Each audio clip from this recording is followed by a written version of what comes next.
Match எதிர்பார்க்குற அளவுக்கு இல்லை, தோக்குற ஸ்டேஜுக்கு போயிட்டு அதான் எந்திரிச்சு வந்துட்டோம். 19 ஓவரே வந்துட்டோம். மேட்ச் ரொம்ப பியூட்டிஃபுல் மேட்ச் இருக்குது. ஏன்னா LSG last time we lost the match இல்லைங்களா. இன்னைக்கு வந்து நல்ல பியூட்டிஃபுல் பிளானிங் பண்ணி நம்ம நல்ல ஸ்கோர் பண்ணோம். பேட்டிங் நல்லா இருந்துச்சு, போலிங் நல்லா இருந்துச்சு. இந்த டீம் இதே மாதிரி விளையாடுச்சுன்னா கண்டிப்பா சார் இந்த வந்து ஐபிஎல் வந்து நம்ம சென்னை சூப்பர் கிங்ஸ் தான் சரிங்களா. அதுக்கு தான் பெரிய டீமா வந்திருக்கோம்.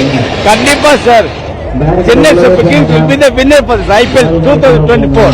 இந்த சென்னையோட ரசிகர்லாம் ஒரு பெரிய தோல்வியா இருக்குது. ஆனால் எவ்வளோ நினைச்சோம் இந்த மேட்ச் எல்லாம் ஜெயிச்சிடும். தூபே நல்லா சிறப்பாக விளாண்டாரு. அதே மாதிரி பார்த்தீங்கன்னா கொஞ்சம் ஃபீல்டிங்கில் வந்து கொஞ்சம் தீபக் சகார்லாம் கொஞ்சம் கொஞ்சம் ஃபீல்டிங்கில் சொதப்பலாக இருந்தது.